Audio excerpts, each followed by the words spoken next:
Hi, You everybody. got to giggle.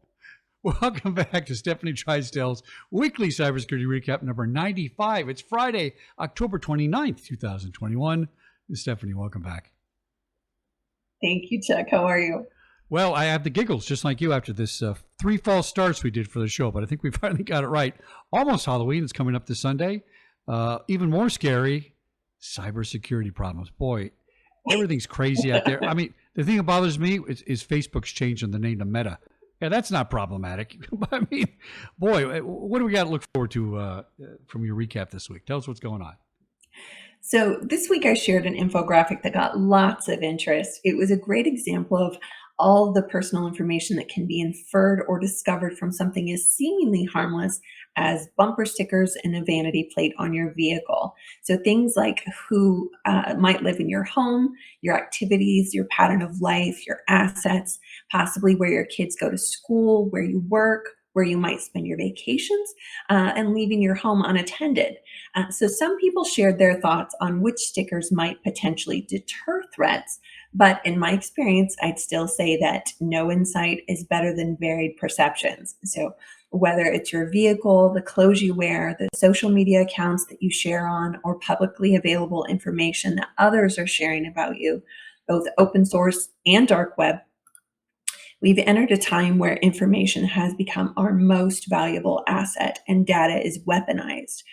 Physical and cyber threats, they don't always stay in their respective realms. And so we have to approach both the problem as well as the solution from a place of convergence. So while this is essential for all of us, it is paramount for executives and board members, both due to their expanded digital presence as well as the elevated threats they face both personally and while representing the brand professionally. So always happy to discuss, so definitely please reach out. Cyber News shared an article titled Using Facebook or Google to Sign In, Think Twice.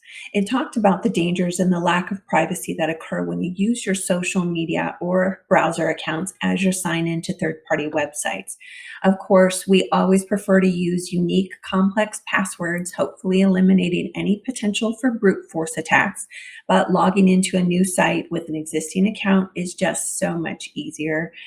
As a single sign-on services from Google and Facebook available on other websites work as a form of identity management.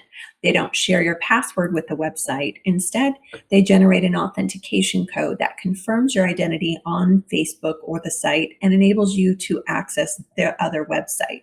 This means that your login credentials are safely stored with the original site, like Facebook or Google, rather than with the other websites, which may or may not have as strong security practices in place.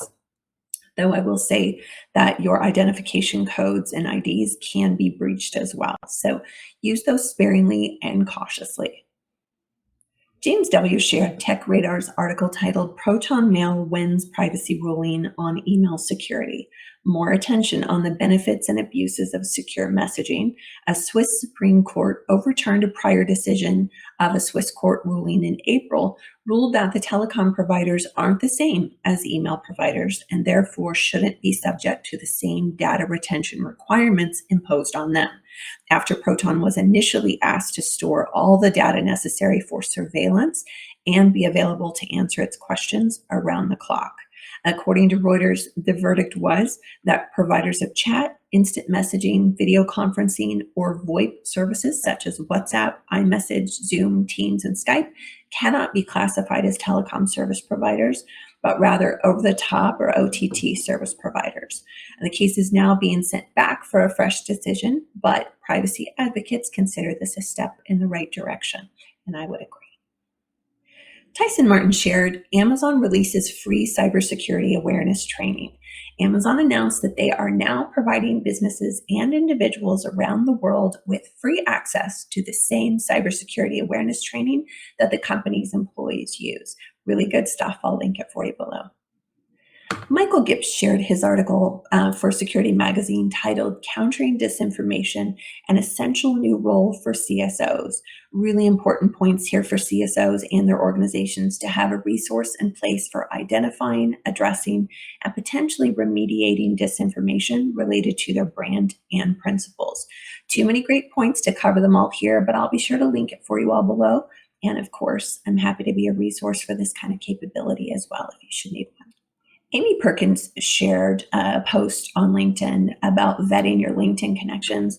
You guys know I'm a big advocate for vetting your connections, especially if you want to keep things distilled into relevant information and you don't want a lot of headaches.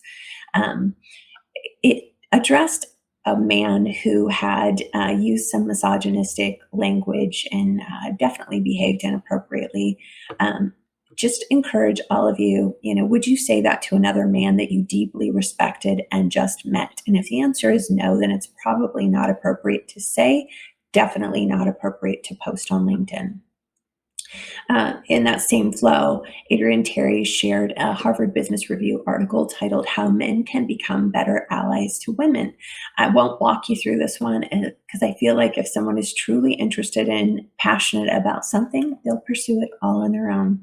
I will just say that as we adapt to a more connected world, we'll need to be open to hearing a broader range of perspectives and resist judging them against our own limited views and those conscious and unconscious biases.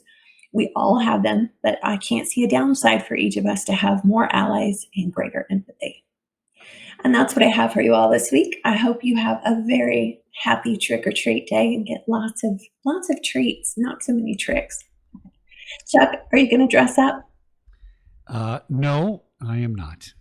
I have enough scary things going on around here without doing that. I have to say, like a rat that chewed through the line of my fuel pump today. That was fun. That is not fun, Chuck. I don't know how you think fun is on Halloween, but I'm not going to your house if that's how you celebrate. Oh, you got to laugh, Stephanie. If you didn't laugh, you'd cry. So that's a choice. You have a good Halloween. Kind of like cyber. That's right. You too. I look forward to seeing you all next Friday.